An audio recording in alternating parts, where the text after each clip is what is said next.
Hello, my name is Jasmine Lee, and I am not your mama's astrologer. Today I'm doing a special episode because I think that it is important when we are in the midst of a particular sign's season to honor it and to think about it from many different vantage points so that we can embody it and embrace it in a way that is so much more powerful. Because remember, no matter what astrological sign you are, or no matter where your planets are, we all have the entire zodiac inside of us all the time. And so when the sun moves through the different signs, whether you have Leo in your chart or not, you have Leo in your chart. And being able to meditate or think on or ponder the notions of Leo can also help us learn really valuable lessons. And you know, this full moon in Aquarius really hit me so hard. It was hard. Barbo's basket, this astrological wisdom that has been up for grabs, has been really hard for me. And when I sat with it, or rather when I walked with it, because that's when I do my best moving, thinking of energy by moving my physical body, it came to me that I feel as though I'm going through a breakup with myself. That there are these deeper parts of me that are being eked out during this season, that are being highlighted in a way that I don't love. I've been having really intense dreams where I wake up crying. I'm moving and I don't want to move. The boxes are so stressful, you guys. Or I'm performing, or I'm doing something where I am wanting high praise, or someone's leaving me. I'm having these profound dreams, and it's tying me ever so tightly to this Leo Aquarius axis. I believe that I am having an internal breakup with myself. And it made me think about Leo season and heroes questing, and how we have so many examples through story of what all of this represents. But how do we make story applicable to our lives? How do we make story in our own lives? That I think we hear stories and we turn them into fiction. And a lot of them are fiction. All the, mythology of it and things like that, in theory, are fiction. But don't forget that they are created by us, by humans, by the need to storytell, by the need to hero quest. And just because we are in the modern era does not mean we should negate, negotiate, or allow ourselves to not go on our own heroes quests. So let's break apart Leo a little bit. Leo is ruled by the sun. A big archetype for Leo is the lion, the king, le roi, the ruler.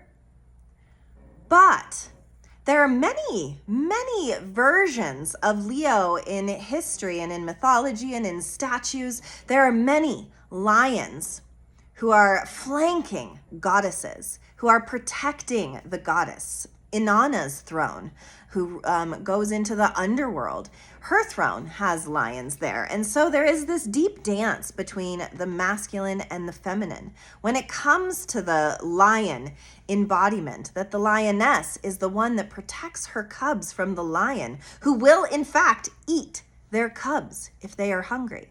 But the woman lion is very good at deception. She knows how to deceive her male lion in order to keep her cubs alive. And I think about that in nature, and I think how Leo represents our ego. It is ruled by the sun, so it is what is up. And the low road of Leo can be selfishness, can be egotistical, can be narcissistic, can be centrally focused, can be drama queens, can be theater, not in a good way. But the high road of Leo is the sun. It is ruled by children and creativity and first kisses and butterflies in our stomach and love and passion. And so both of those things live in the Leo archetype all the time. And it is the creativity of self-expression that allows Leo to be its truest self. And now I've known a lot of Leos, and there are a lot of Leos that have big, beautiful hair, commanding presence, someone you don't forget. But there are also a lot of Leos. I dated one who was incredibly shy, where the Leo-ness inside of them felt extremely restrained, felt extremely restricted, and so they would hide inside themselves a lot until something would make them erupt and be like, well, what about me? And the whole time, the bitch was never asking, what about me? And so I think of how Leo begins, that Aries is what starts the astrological wheel. So Aries rules the body. Ooh, I'm born. I have a body. What? And then Taurus is, I have a home. I have food. I drank from my mother's breast. I have nourishment.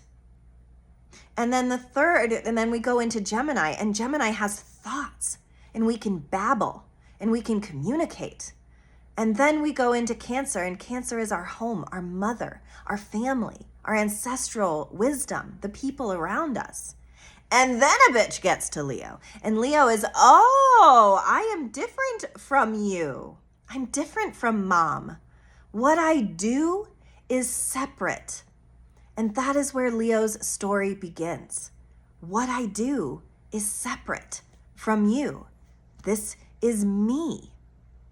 And when you think about that, the harnessing of the instincts of self is what grappling with Leo energy is all about. So when we're thinking about ourself, we must dig deep, deep this season into our inner child. What were the tantrums you threw? What was the hardship of being you as a child? Where did you not get seen? Where did you not get attention? Where were you not validated or recognized? Because that is what roars inside of you. That is what is par for course in this Leo season. And me, I'm having these dreams where I need to break up with myself, where I need to break up with the old selves that felt as though I didn't deserve attention. I am a noisy lady, all right? I say stuff, I talk, I emote. But when I was young, my little me was so shy. My voice was so high you could barely hear me. And there is a video of me as a young person, and I'm going from table to table, and I'm basically whispering, open, open. I had this little jar and I couldn't open it. And so I was asking all of my family members and guests around the table to open this jar for me, but I wasn't using my voice. And so nobody was hearing me, and all the adults continued talking. And it actually hit me really hard to watch this video, to be like, my voice, where was she? I, back then, didn't know how to ask. And then I, being the Libra that I am, other-based, then realized that the way to enfold myself into my family was to be of use to my family. And so that is what I did. And that's what I've continued to do my whole life. And all of these dreams about change and moving and hurting and crying and losing people and losing friends and losing partners has been hitting me so hard, because those are all very old stories. They've become ancient inside of me, and they are echoing to the little girl that just wanted someone to open the can for her. And so in this Leo season, with it being ruled by the sun, we must think of our Leo archetypes.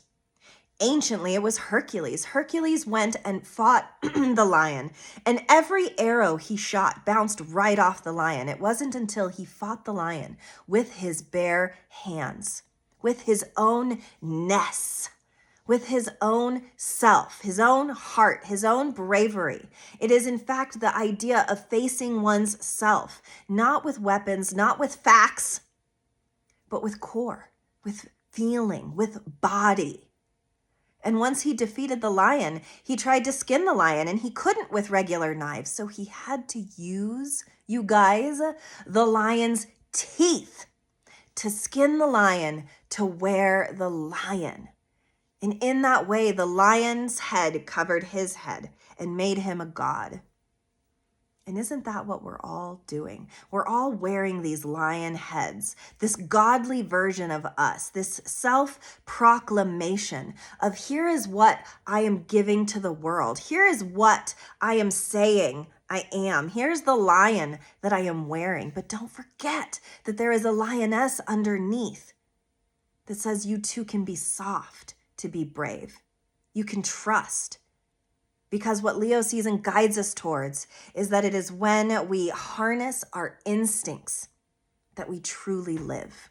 When we are in touch with our instincts without killing the lion, but rather taming the lion inside of us, that we become authenticity. We become real. We become true. And I like that. And I think of our leaders out in the world. And I think that you really can't govern others if you can't even govern yourself. And so I want you to ask yourself this question in Leo season. Who governs you? Are you able to govern yourself? Are you able to wake up and break up with that victim mentality and break up with the need for attention? Because it is when we let go of the need that we become the thing. When we aren't doing it for show, but doing it for the sake of creativity, that we unlock Leo's true potential, Leo's true power. And it makes me think of the Cowardly Lion, how he was questing for his heart, really. I mean, the Tin Man was questing for his heart, but he was questing for his courage. And that is where courage lives, is in the heart. And that he was so afraid of everything, but really, he was just afraid of himself. And that when he could acknowledge that just being here on the journey, just heroes questing on the journey with Dorothy, who was on her own hero's quest, was really the courageous thing, that he had it all along. That we all were born, we all are born with everything we need inside of us. We have the antidote to what is ailing us. And it makes me think of Percival in the search for the Holy Grail, that he had that vision of a castle that had the Grail in it, and he didn't say anything. And then the castle was empty and the king was sick and he needed to heal the king. And so he went on this quest to find the Holy Grail. But it wasn't until he asked, whom does this Grail serve, that it really made sense. Because the king became sick because he didn't have purpose. He didn't know his reason for being. He didn't know why he was here. He didn't know his soul. And in that, whom does this, by asking the question, whom does this Grail serve? By Percival asking this question, the king's wound, in effect, was his loss of meaning. And asking the question awoken him from spiritual narcolepsy and gave him purpose, that it gave him enough idea or sense of self in order to heal. And often what's ailing us is really so much deeper than what our physical body represents. Really what's ailing us is the loss of a felt sense of self. And that truly the hero's journey isn't about you. It is about what you bring back from the quest to share with the community. And that is crossing the axis of Leo and going to Aquarius, what this full moon is showing us, that it's really not about you when you set off on a quest. It is about what you discover to then bring back and share. Because that is what we love. We learn and live through storytelling. It is the thing that is dying in our culture. We are all asleep at the wheel right now, and we are all searching for that deeper meaning, that Grail, that Holy Grail. What does it represent to you? Because it can't just be for you, because it is the notion of, I just want to be rich. Well, if you just want to be rich, then when you have that, you don't respect it because you don't have powerful desire. You don't have intention behind what it is you would want to do with that, to share, to give, to open up. for everybody else to learn. It is all a circle, and I am me as you are you. And if we are not doing this together, if we are always and only alone, then our ego dies these mini deaths, because we can lose ourselves in ourselves so easily. And I believe that that is why the lions guard the goddesses, is because our ego does guard us. Indeed, it does. But it is those soft, beautiful bits inside of us that elicit change, that are the conductors of our fate, and that allow us to embark on whatever hero's journey you're on in the first place. But first, we have to hang up the ego. We have to understand that if we all have a lion inside of us that gets hungry and needs to eat, that oftentimes the answer is in where we were starving to begin with. What inside of you? What small inner child, because remember, Leo rules children, what small inner child version of you is screaming to open that cap? And there's so much screaming inside of me right now that I'm hungry. I'm hungry. But I don't just want to eat for me. I don't just want to have sovereignty over myself. I want to be the ruler of what is around me. And by doing that, I have to admit that I am the creator of my own universe. And that's where ego can go astray, because if we are in fact the creator, then whatever notes you have for what is going on in your life, well, you're going to have to turn it around and look right into your own mirror, your own face, and say that this is the lot of fate I have created for myself. And that when that hunger comes up, the shadow work of that can be the Queen of Hearts. Off with her head. I don't want criticism. Don't tell me how to do it. Alice was that representation, the mirror for the Queen of Hearts, who would then scream without any insight, without any thought, would just scream off with her head. And now that is ego gone astray. That is low road ego. We can see it represented in so many other places. Even the Lion King, how Mufasa represents the high road Leo, the king who rules with gentleness and great sense of community and purpose, and yet has this little son that he's trying to teach how to be that. And then who's his shadow? Well, that's Scar. Scar, who's angry that he is in the cave, in his shadow, not acknowledged, not loved, not seen, not recognized. And what does Scar do? Well, he becomes the reason for Mufasa dying. And that happens in us all the time, that ego body inside of us can be the true killer of our creativity, our inspiration, and our next fated hero's journey steps, because we allow him in. We invite him to dinner. And I think it's always important to keep our shadows close by, but not if we don't acknowledge them. Because Scar was under-acknowledged. No one would allow him to be there. He had to be relegated to somewhere away. And so he found compatriots, friends, hungry hyenas, all kinds of things that could assist him in being seen. And I think that is something to think about. The notion that lions will eat their cubs when they become hungry. We will eat our inner children when we are so hungry that we don't know what else to do. And that when a full moon in Aquarius comes along, its opposite is about other. It's about journey. It's about community. It's about innovation. It's about different, the rebel, the person who dares to do it without definition. Because I think a lot of us have a lot of routines and preconceived notions around what we should be doing and who we think we are. And Aquarius likes to hold that like water in its hand and say, see how easily it is to just let it slip through your fingertips, that it is you who is blocking the flow of your water. It is you. And if you see who Leo's flanked by, behind Leo is Cancer, is the mother, is the nurturer, is the divine feminine, and Leo is the protector. And then to move forward, we must master the Virgo, the being of service. So while there is ego at the center, on the side is the mother, the birth, the great feminine. And on the other side is the service work that we must do to then get back to the center of Leo. The Leo is always looking for themselves. They just don't necessarily use the right lanterns all of the time. So I say, it's only in working together, it's only in asking the question, for whom does this grail serve? What are we doing and why?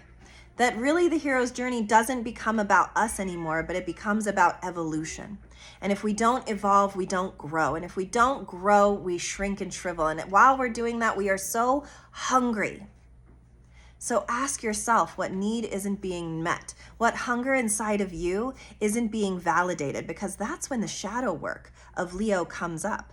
That's when the Queen of Hearts screams off with her head. That's when Scar comes out and kills his brother, his own self, is when we aren't being righteously aware of what it is we really are serving. Because we can't just always be serving ourselves. And so I say, I started this podcast with I'm breaking up with myself. And I'm ending this podcast with I'm breaking up with myself. Because there is this part of little me that felt like I couldn't raise my voice loud enough to be heard. And so now sometimes I can talk a little too much. I can toil a little too vocally. I can be a little bit much. But Jung called this individuation. This is what the ego is doing. It's individuation. It is finding itself. And I tell you, I'm ready. I'm ready to light some lanterns. I'm ready to go deep, and I'm ready to open that goddamn can that little me was wanting opened in the first place. And maybe because I had to go so far back, I'm then gonna have to face the demons of my ex-boyfriends who told me I looked ugly when my hair was wet, of friends who told me I wasn't worth it, of people who got in my way, of bosses who fired me, of times where I got told no, so much no. So many ways that life didn't work out, so many things that hurt me and changed me. But I'm going through it box by box, dreaming about moving and crying and saying goodbye. Dreaming about people leaving me and not wanting to go on the journey with me. So many subconscious dream tears that I'm sorting through so that I can tame my lion. So that I can have mastery over my lower nature. So that I can embrace Leo as truly its high road of the sun, of creativity, of singing, of butterflies, of setting off on a great adventure that just because it didn't work out before doesn't mean it can't work out now. I want you to find great inspiration in your days during this Leo season, to know that there is greatness waiting for you, if only it wouldn't just be about you. It could be about everything. It could be about the apple tree that you walked by this morning, or the bird that flew just over your head, or the person you saw on your walk who looked so sad, or the other one who looked so shameful, or the other one who looked so in love, or the dog who was being walked who didn't even notice the difference. We can all be on this journey together, because what are we hungry for? And to whom does this grail serve, if not the collective, if not us? And so break up with yourself. Have a gnarly one. Listen to the old breakup songs that you used to cry to. Lord knows I am. But look out for the bird flying overhead. Look out for the people in front of you that are hurting inside too. And look out for the blankets that surround you, that are quietly whispering, rest is part of the journey too. Thank you so much for listening. I hope that you've got prominent Leo in your chart now, because even if you don't have planets in Leo, even if you don't have a gosh darn thing in Leo, there is a house, there is a part in your chart that Leo rules. And I want you to find it. I want you to go look at your chart, and I want you to find where Leo is in your chart. And I want you to go on a hero's quest through that house, through that part of you. And even if you don't do any of that, you don't look up where Leo is in your chart, go inside your heart and find out where the lion rests in you. And are you just wearing the lion's head like Hercules? Or are you actually going on the quest like Percival in order to find out who the Grail serves? Thank you so much. Please like, share, do the things. You know the call to action. If you share me and then that person shares me and then that person shares me, well, then we're all here together, questing for community, really bringing the Leo Aquarius axis to center together. As always, I'm so grateful you're here.